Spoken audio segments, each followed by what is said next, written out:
Hello, thank you for attending our webinar today. We have a wonderful topic on local search optimization, get on the map. But before we get started, a little bit about PointIt.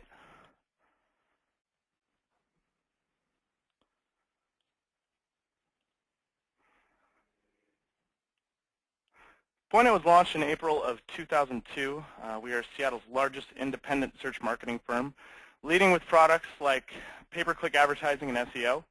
Currently, last year we managed $30 million in media budgets, and we have over 40 years of experience in search on the team. The team is comprised of 18 members that each have their own specialties, and we are servicing clients across all verticals and revenue models.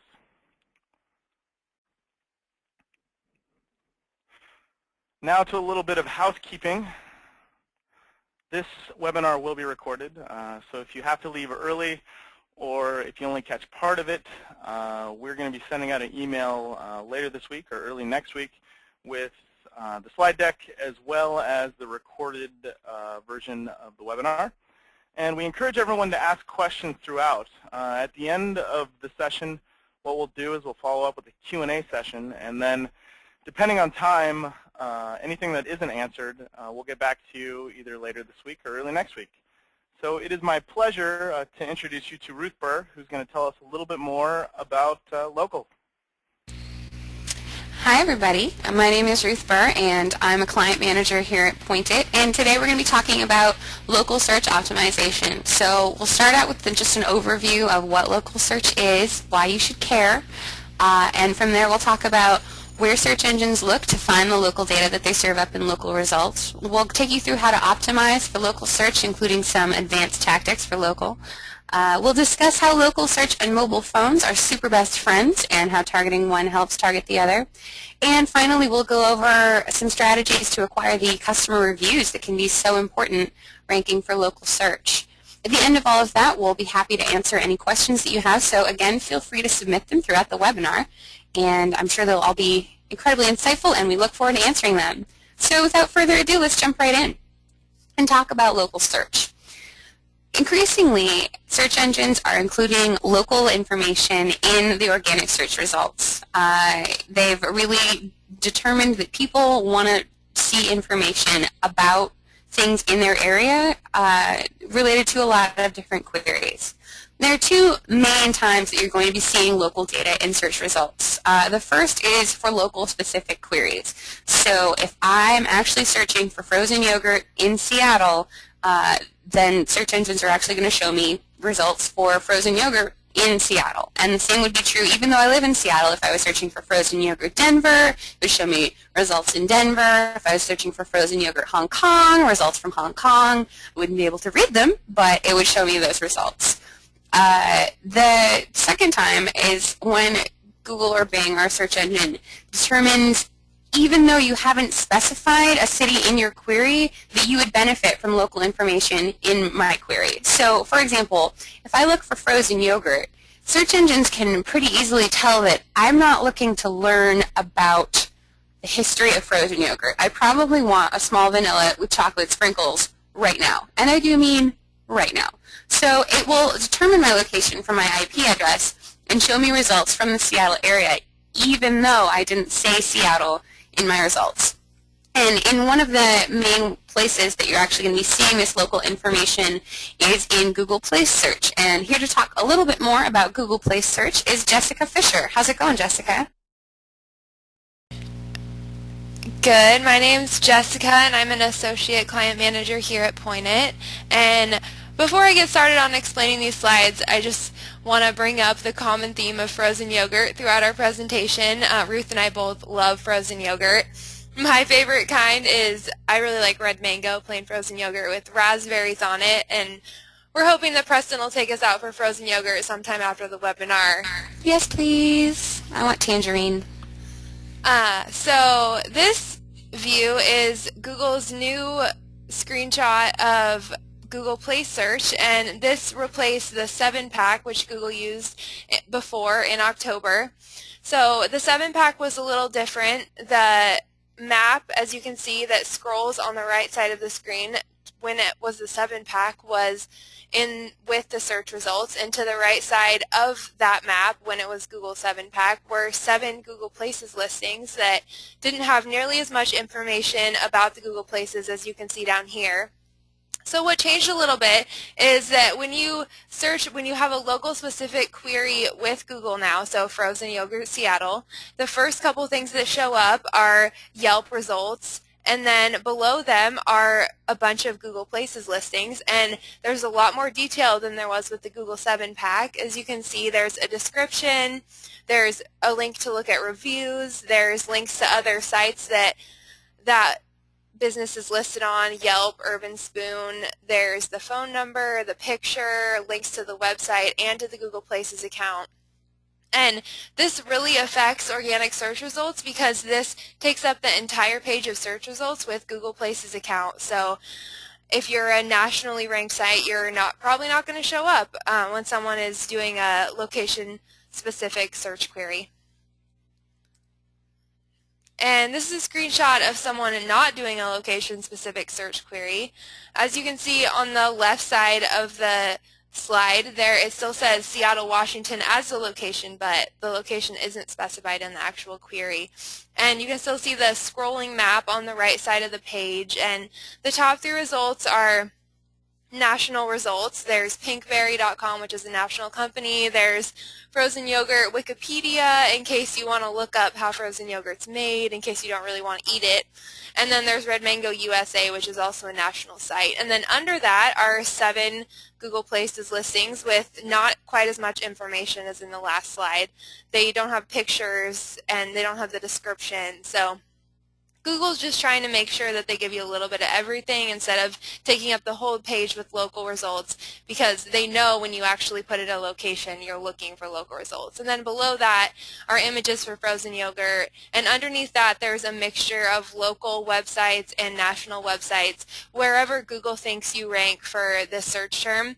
And this is actually really great for local websites because it gives you precedence over nationally ranked websites. So a lot of times, like a local place, if they have good SEO, they will be showing up ahead of other nationally ranked websites for frozen yogurt. So that's good. So approximately how many people are searching for this at any given time? How important is the local market when we talk about targeting it? Well, let me answer you, Ruth. So according to recent statistics from Google, about 35% of local search queries contain a city, state, or zip code. This means that there's tens of millions of people every day that are searching for local specific queries. And if you look at the graph I have below that statistic, this is the first place that people are searching for local results, and the light blue is online and the dark blue is on paper phone books. And so you can even see, like with 55 and older, more people are searching online for information on local businesses than they are in phone books now. So it's very important that you have a Google Places account, have these local listings for your business. So hopefully by this time you're all on board. You're on board the local train going to local search town, and we're here to take you there. But I can hear you asking, Ruth and Jessica, how are we going to tell the search engines where we are so they know what to do? Well, there's actually a lot of different places that search engines look across the web to find your local information, both to find it in the first place and also to verify that you are where you say you are and you do what you say you do. And the first place that I like to start when optimizing for local search is actually on your own website. What's great about this is it's your website. You are in total control of it. You can make the changes. It happens on your schedule. You're the boss. And there are places on your site where you can just let Google know while they're already crawling your site, hey, this is where I am. This is my local information. It's important. One thing that I like to do is include city and state in the title tags of all of my pages. And for those of you who don't know what a title tag is, I've included an example of the HTML code here below my screenshot. It is, in essence, the title of your page, and that text is going to display at the top of someone's browser window when they're looking at your site, at your page. It's also going to appear as the blue link that users click on in search results. So it's a pretty important tag, and it's important for SEO purposes as well. As you can see, we're targeting some of our SEO keywords in this title tag from the Point It homepage. But I've also added Seattle, Washington to the end of every title tag. It's an easy, quick thing to do. It just gets your title on, it gets your location information on every page, and it also is going to give you a little bit of a halo effect when it comes to those local specific search queries. So by targeting search engine marketing services and then adding Seattle, Washington, I am getting a little bit of a boost on this page for phrases like search engine marketing services Seattle, search engine marketing Seattle, marketing services Seattle, etc. The second place on page where you can put your information is in your Contact Us page. So presumably somewhere on your website you have your physical address, whether it's on your Contact Us page, your About Us page, what have you. And you really want to make sure, as you do with most of the text on your website, that it is actual crawlable HTML text. You don't want your address information to be an image. You want search engines to be able to crawl it. Search engines are robots, and robots can't see pictures, they can only read words. So make sure that it's crawlable HTML text. One thing I'm seeing a lot of people doing is putting their address information in the footer of their website. That way it's at the bottom of every single page and it's text, and that way no matter where a search engine might enter your site, they're going to be able to find your address information and say, hey, Pointed is in Seattle, Washington, for example. If you want a little bit of extra credit for your address information, you can use what's called an H-card microformat. And what this is it's a little bit of specific HTML code that you can add in to the text for your address that says, in no uncertain terms, hey, search engine robots, this information that you're reading right now, this is an address, and you should treat it like an address. It just goes right around where you would already have your address in your code. It won't be visible to your users. It will only be visible to bots. But it can eliminate some of the data confusion that can be caused by the myriad different ways that you can format an address, using abbreviations, spelling things out, changing the order of things. There are a lot of different ways to format an address. This helps search engines figure out, hey, this is an address, and here's what each piece of the information means. So here's an example. This is Pointed's H-card address. And as you can see, there are little tags that say, here's our street address, here's our town, here's our state, here's our zip code, here's our phone number. It's very easy to add in, and I've included a link here to a resource that will tell you everything you ever wanted to know about H-cards and microformats. It's at microformats.org/wiki/H-card.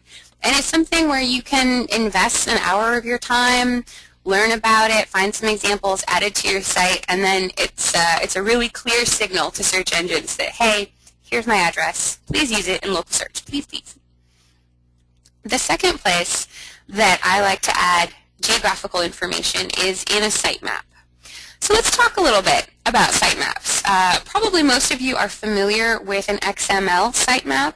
What that is it's the default way that you can present a map of every page on your site to Google and Google Webmaster Tools. And an XML sitemap will typically include information like all of your URLs, how often they're updated, how important they are in the site, etc. However, Google Webmaster Tools has expanded the amount of different kinds of sitemaps that you can submit, and you can submit as many different kinds as you feel are appropriate and that you have content for to Google Webmaster Tools to help Google crawl your site and interpret your information correctly. So, for example, you can include a video sitemap, which includes all of your videos, how long they are. You can include a sitemap of your mobile site. If you have a news section that you want included in Google News, you can include a sitemap for that, etc. But what we're talking about today, for the purposes of this conversation, is a geographical sitemap, which is also called a KML, or Keyhole Markup Language sitemap. And I'm going to take you through what I think is the best way to create a KML sitemap. There are a couple of different ways to do it, and if you want to search on how to do it, you might be able to find a way that works better for you, but this is what I would do if I were you. So, step one, you're going to download your bulk upload sheet from Google Places for Business. And Jessica's going to take us through how to set up a Google Places for Business account in a little bit. But for right now, let's assume you already have it set up. You're going to go into your dashboard, select Upload a Data File, and then click Download Our Template in the paragraph that I've taken a screenshot of here below. That's going to give you an Excel spreadsheet template into which you'll input all of your business information. So your address, your phone number, your store hours, your description, everything that you would otherwise put into your Google Places account. Once you've done that, you can update it with your info and then upload it to Google Earth Pro. Google Earth Pro is actually a paid service that Google offers to businesses who want to upload a bunch of information or who want to create custom maps. However, they also offer a 7-day free trial. So if all you want to do with Google Earth Pro is use it to make a KML sitemap, you can use the free trial and then never look back. So you just use the data import wizard in Google Earth Pro. It's pretty intuitive. And then upload your information from your spreadsheet.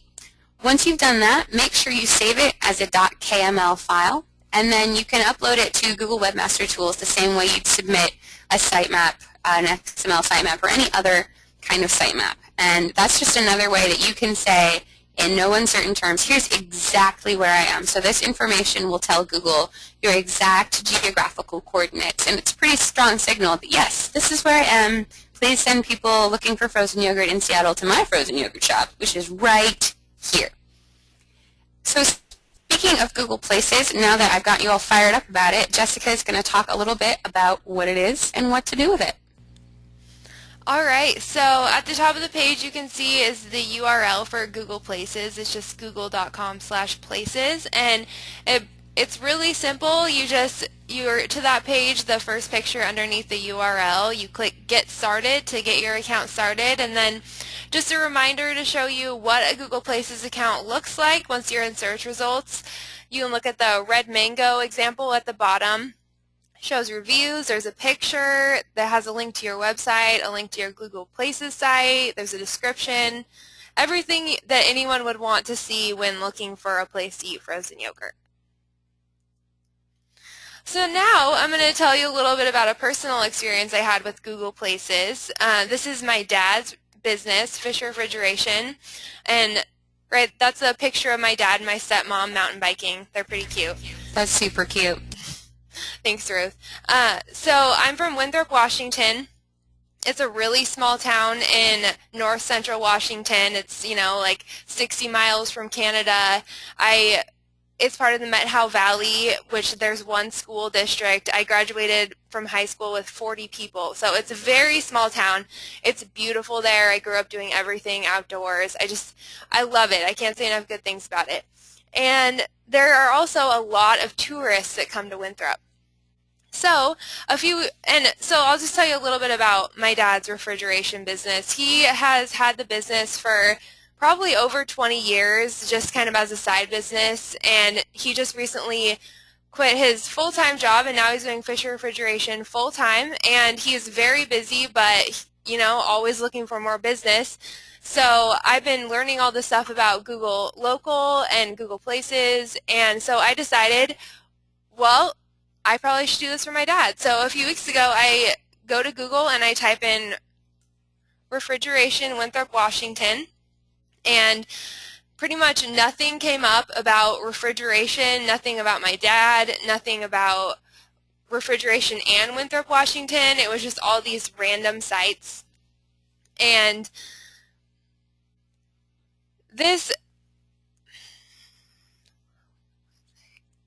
so after this, I just realized that no one was really utilizing this niche market, so I decided to make him a Google Places account. So I went home the next weekend and I sat down with my dad, and he doesn't have a website. He's never listed his business on the internet at all, and we made him a Google Places account.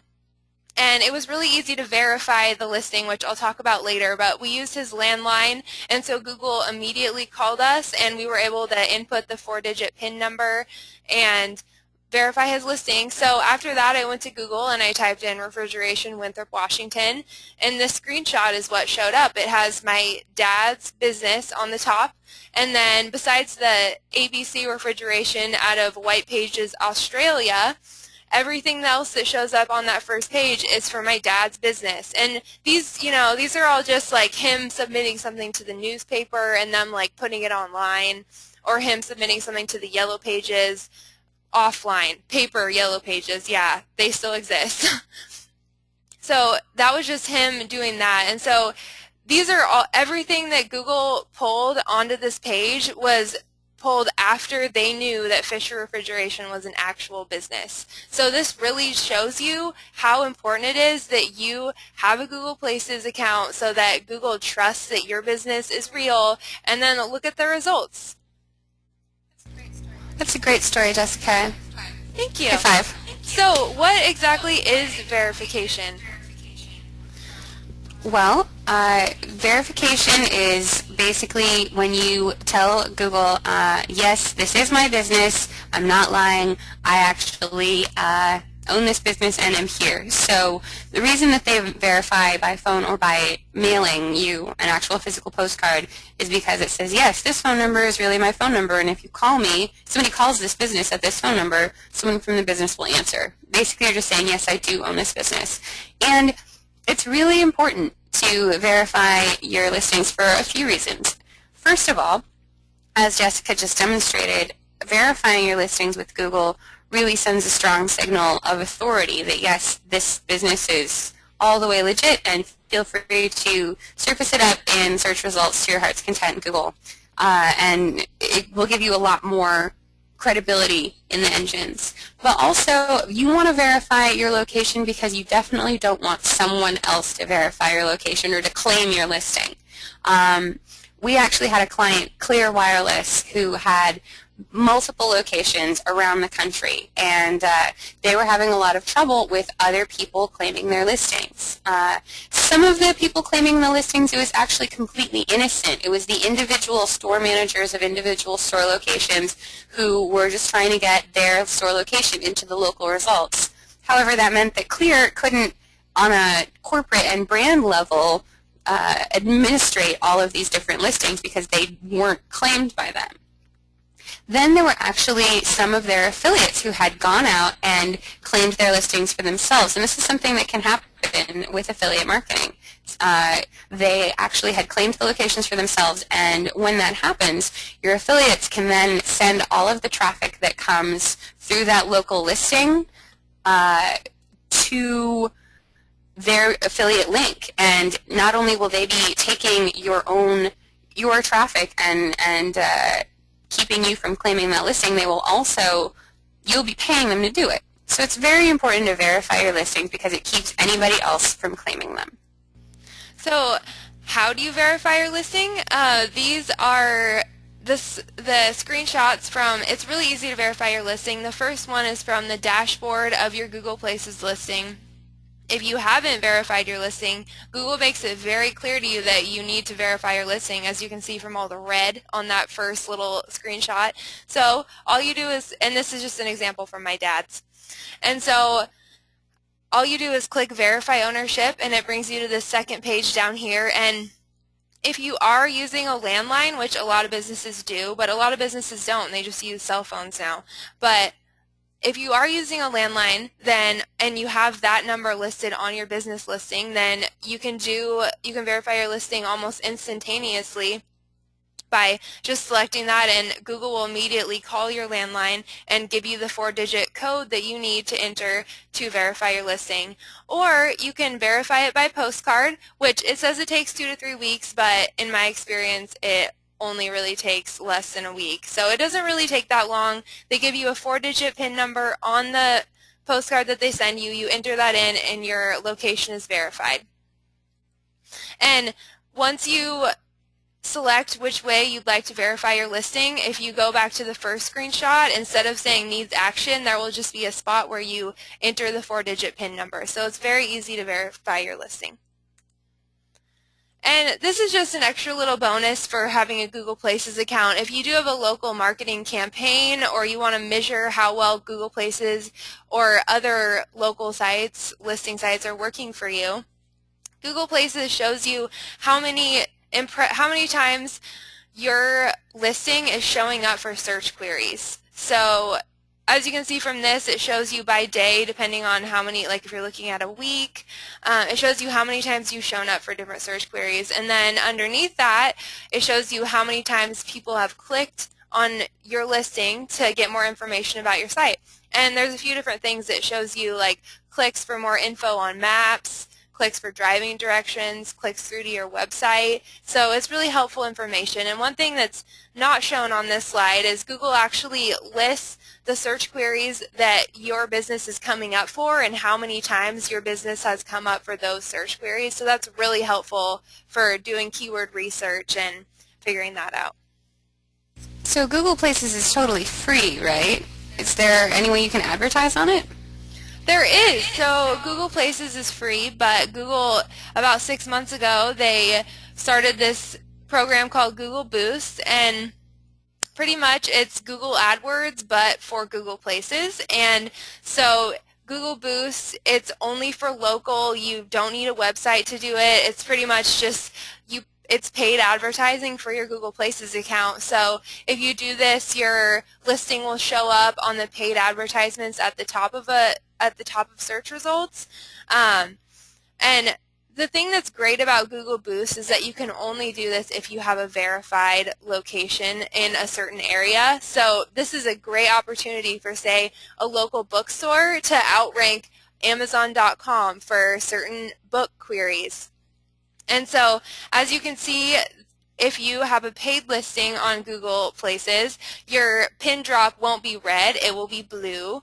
So that's one way to show. And since there wasn't really any competition for my dad in Winthrop, and this is a screenshot from his listing, the suggestions for the prices based on ad competition is 0, but it probably won't be zero if you're creating a Google Boost ad for somewhere in Seattle. But it's really a great opportunity to get up there if paying for local advertising is something that you want to do.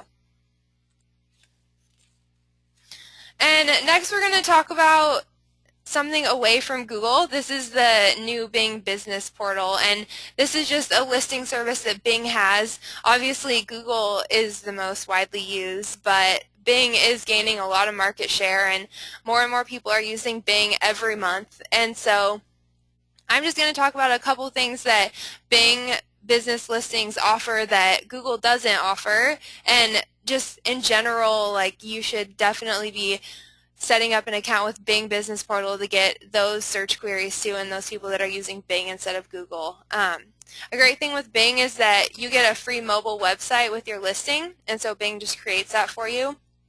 And you can also invite multiple users to manage your account if you have multiple businesses or you're having an agency do your listings for you. You can edit them and the agency can, and you can't do that with Google.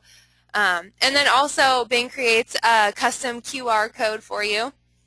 And QR codes are great. If you'd like to know more about those, you can go to pointit.com and look at the resources section. Our last webinar had a big section on QR codes, but pretty much they're easily readable by your smartphone. You just download a QR code app, and it can bring you to a website. It can give information about your business. If you guys are interested in knowing what this QR code says, you could try it out. But overall, it's just I just want to emphasize that if you really want to benefit from local search, then having a listing with Bing is almost as important, but you definitely should do it as having a Google Places account. And Yelp is a little different than Google and Bing. It's not a search engine. Yelp is driven completely by user reviews, and it's known as it's where people look for reviews the most on the web. So if you want to know how people are reviewing a website, you trust Yelp to give you the best reviews. And also it's great because everything is ranked based off these reviews. So it doesn't have some search engine algorithm. It's completely based off reviews that customers left at restaurants.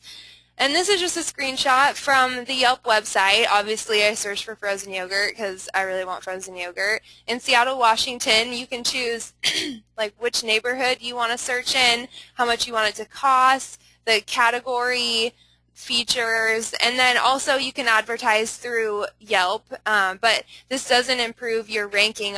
As you can see, Old School Frozen Custard, which is a really good place too. It's not frozen yogurt, but it's still good. They're at the top of the search results, but it's clearly marked, and the one underneath of it is ranked #1. So it's great to use Yelp as well because over 50 million people use Yelp monthly, and according to recent statistics taken in December 2010 by Yelp, someone calls a local business off the Yelp site every other second. And also Yelp has a great mobile app, so as we'll talk about later with mobile, it's when people are using Yelp on mobile, you want to have your business on there. And aside from these 3 main listing sites that I just talked about, there are so many other places that you can list your business. And so you should really just be trying, maybe, a couple hours a month, just try, research a little bit, try to figure out other places where you could list your business. Depending on what city you're living in, you can research specific city localized listing sites, and you can look at local blogs, just trying to figure out trying to add as many listings as you can to the internet will help your business locally. When you're doing this project, like Jessica said, you can really spend just a couple hours a month on it and just gradually over time build out your local profiles. It's not something that you have to sit down and do all day, every day for a week. Do it gradually over time, and you'll start to see that real cumulative effect from having your information on so many different data sources across the web. When you are adding your information, it's very important to be as consistent as possible, even with things like formatting your address. Try to make sure your address says the exact same thing everywhere you put it on the web. Also, your phone number is a big signal to search engines that your citations or your entries on various data sources are legitimate. So use the same phone number in every data source. I know you want to use tracking numbers so that you can figure out which sources are driving the most phone calls. I know, I do too. But I'm telling you, it's really a best practice to use the same phone number everywhere, and you'll get better results locally. You also want to be accurate. You don't want to be a liar, liar, pants on fire on the internet. You want to be truthful. I know it sounds a little bit crazy, but use your real address. Don't create fake addresses in other places in an attempt to target additional areas. Number 1, if the search engines find out that you're doing that, they're going to be mad and slap all your local results out of the search engines. You could lose all of your local credibility. Number 2, you always want to be thinking about your users at the same time that you're thinking about search engines. So you don't want to drive your users to a location that doesn't exist. So you don't want to drive search traffic there either. So now it's time to talk about the real meat of our presentation, how to optimize for local search. Great. So now you have a Google Places account, you have a Bing Business Portal, you're really getting yourself out there using all accurate information, and now you need to figure out what exactly you want to fill in all these accounts.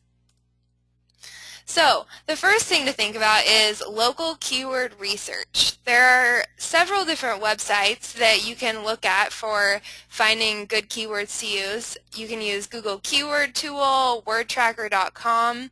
One site or one system that I found particularly useful is, can you hear me now? One website that I find particularly useful is google.com/insights. It's Google Insights for search. It's really great because what you do is you put in a keyword. In this case, I use best desserts, and then you put in a location. I compared New York City to California, at 2004 to present, and you can see that the top searches for best dessert related queries are different for New York than they are for California. And you can test a whole bunch of things. You can test seasonally what keywords are used, regionally in specific cities. You can test over specific time periods. It's just a really great way to figure out exactly what people are searching for in your area, and especially because of local search, because not every area is the same. You know that Seattle has a different culture than New York City, so you definitely want to be checking out both and researching what keywords to use in your area. And once you have your local keyword research done, you can think about exactly what you want your description to say in your listing. And of course, you want to use keyword research in your description, but you don't want to do keyword stuffing. So you don't just want to say, you know, best dessert, delicious dessert.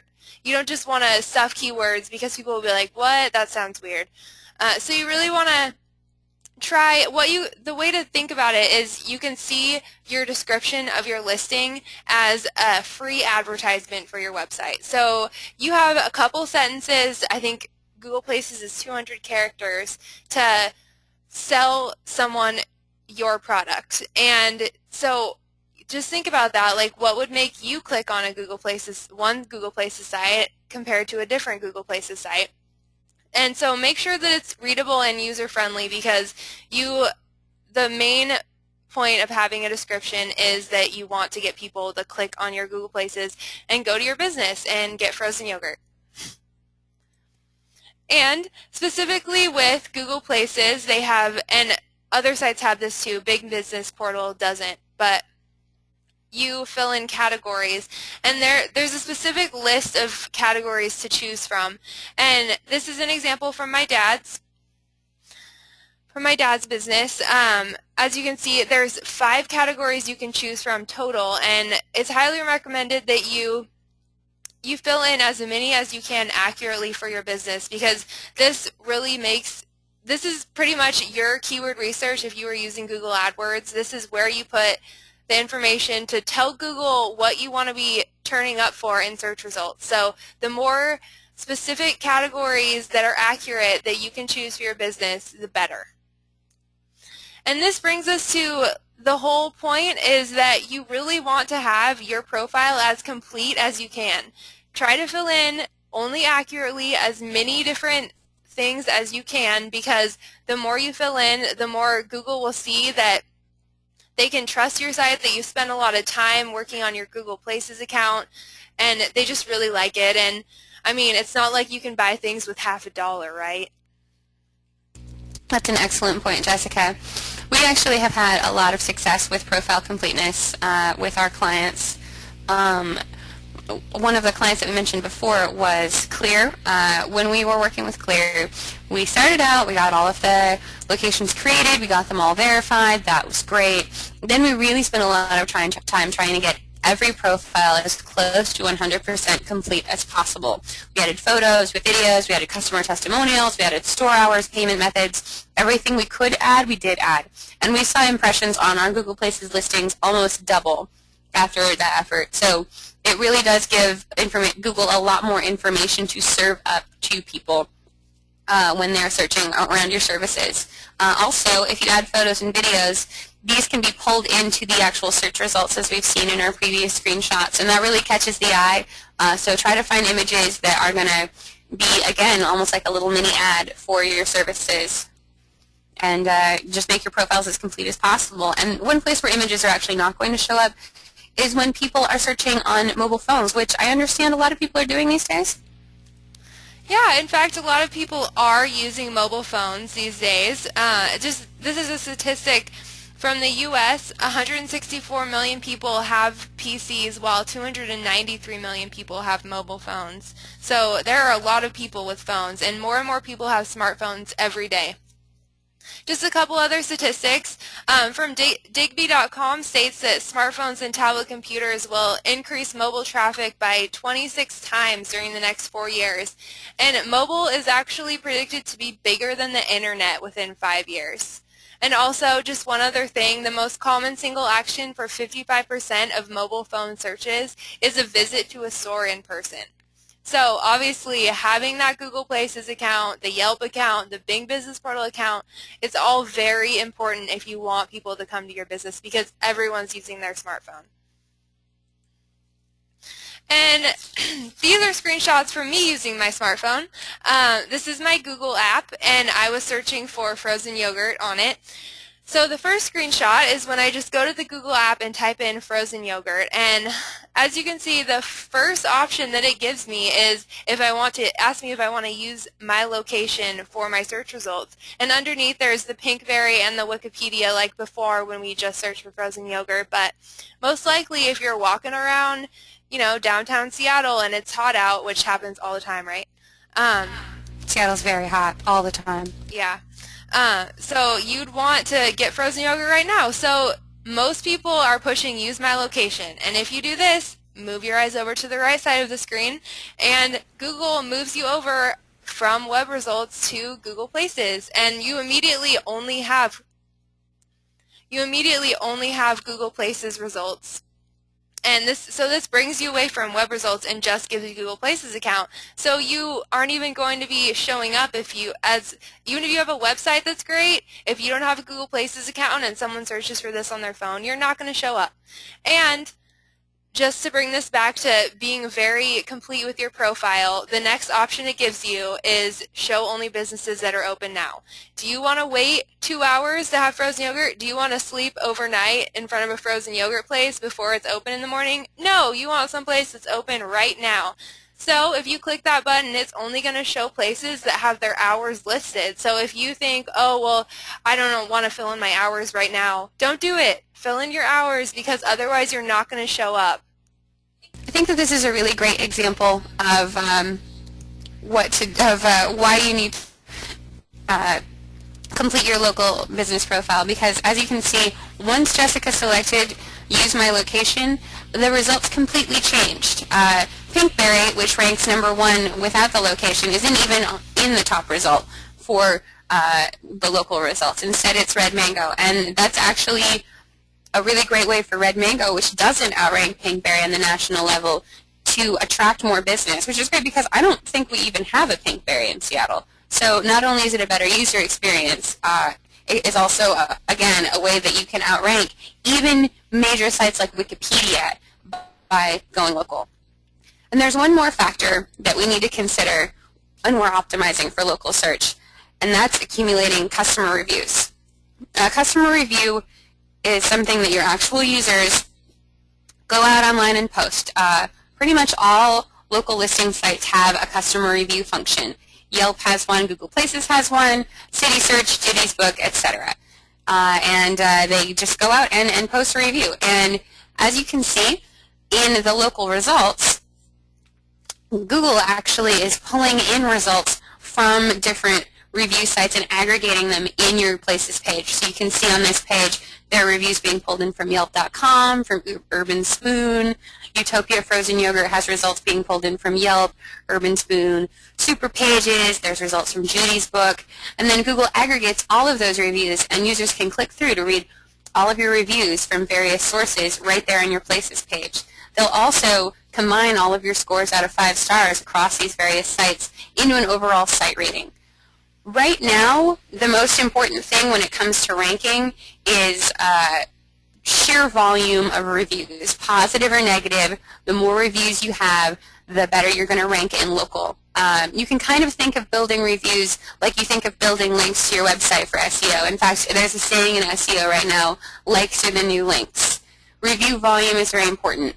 However, you also, because people are going to be reading these reviews and they're the ones who are going to buy things from you, you want to make sure that when you're building reviews, you going out and building reviews is a great opportunity to attract some positive reviews. Say you've got some negative reviews out there. Maybe some people came to your location and due to things that are totally not your fault, they had a bad experience. It happens. And they went online and posted about it. If you're going out and soliciting customer reviews from your satisfied customers, your overall rating will rise, and the volume of positive reviews will outweigh those of negative reviews. Good customer service means good customer reviews, and I know you guys are out there providing good customer service. So let's talk about how to get the people who already love you to say that they love you on the internet. Well, I mean, think about all of the times that you interact with your customers. In person, you can give them flyers and handouts. I know there's a florist here in Seattle that includes, along with the flower delivery, a little flyer saying, if you liked our business, if you liked our flowers, please give us a review, and then they list several review sites where they have a profile. You may have seen in large national chain stores, more and more they're giving you a link to drive you to take a survey online and tell them how they're doing. Why not use the same strategy for your local business? Only instead of driving them to a survey site that you own, drive them to give you a review on Google Places or on Yelp or on City Search. You can also put up People Love Us on Yelp signs and other posters and placards. Just let people know when you interact with them that you'd like for them to give you a review online. And this is especially true when you're interacting with your customers online. If you're sending people an email, maybe it's an email receipt, maybe it's your newsletter, maybe you just have a list and you want to just do an email blast saying, hey, do you love us? Let us know how we're doing. Post a review online. That can be really helpful because people are already at their computers. They don't have to remember from when they were in your store earlier to go home and post a review. You can also, on your website, ask people, hey, if you have a minute, please give us a review. And accumulating customer reviews, like building links, isn't something that you just do one time. It's something that you should work into your overall customer service and into your interactions with your customers. Not only because it will benefit you online, but also because don't you want to know how your customers think about you and find ways to improve your business? I know that you do. And that is our webinar. So now we're going to take it to some Q&A here in the last 10 minutes. So let's open up the questions. Okay, first question. What if someone has already verified your location? So this definitely happens sometimes. Somehow someone really wants to have the ownership for your location, your business, and they go to extraordinary lengths to verify your listing through Google. But if this happens, all you have to do is flag the business as spam and let Google know that that business is spam and that that person does not have the rights to your business. You can contact Google, flag it as spam, and you can get it taken care of that way. Okay, next question is who would local best serve? And the short answer is pretty much everyone can benefit from doing some local search marketing. What's really great about local search marketing is for super small businesses that maybe don't even have a website, you can still lock down a little bit of a web presence by using local. The one exception I would say, you probably don't need to focus on local search as much. If you have no locations, if you have no service area, if you're purely an online e-commerce type site, you probably are not going to get as much benefit out of it, and maybe you don't want your customers just knocking on the door of your distribution center. But in general, you definitely want to do local if you think it'll apply to you at all. All right, so we have another question, and this is, Ruth can probably answer this one, and it is, how do you recommend handling verification for a large number of locations? The company I work for has over 120 locations. Some are listed, not sure by who, and others are not. How do you go about doing this? We actually had a client who had a similar problem, and what we ended up doing is really relying on the phone verification. So fortunately, Google Places will allow you to complete the bulk sheet, just like I showed you how to download for your KML sitemaps. So you can bulk upload as many listings as you have. And then to verify them, use the business phone number. And what we did is we just had an intern sit down and call each location, talk to an employee, and say, okay, now I'm going to hit verify. The phone's going to ring. You're going to enter this PIN, and just repeat. It'll take a little while, but it'll only take a day. And after that, everything is verified and good to go. That's the sort of lowest tech way to do it. You can also okay, it looks like you can also let Pointed do it for you as well. That's true. That's an excellent point, Preston. We are more than happy to work with you to optimize your local search. It's something that we're doing for a lot of our clients right now and having great success with. It looks like a couple of people are asking if they can access the webinar online. This webinar will be available online in the Pointed Resources section. And if you want to view any of our past webinars, those are all also available for you to watch free of charge in the resources section at pointed.com/resources. We'll also be sending out a link to this webinar to everyone who attended today once it is up online.